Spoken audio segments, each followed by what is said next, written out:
2026年嘅驚蟄喺3月5號，代表春雷始鳴，萬物復甦，迎嚟生機盎然嘅春夏時節。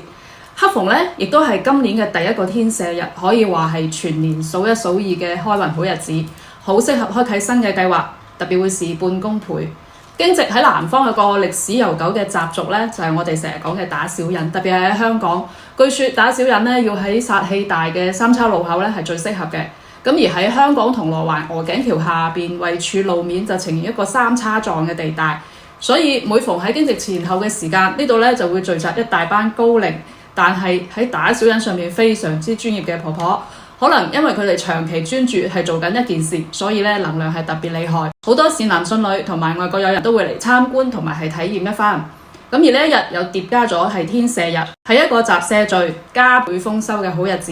咁而呢一日呢，我哋可以做一啲決策嘅重要事情，比如定下我哋今年婚禮嘅吉日啦，傾掂一個項目落地實施，換一個新嘅錢包，或者將我哋嘅書台、辦公台清理乾淨、整齊等等。早上起嚟呢，我哋可以許下今年美好嘅願望，萬事皆可成，福隨好運至。記得點讚關注哦。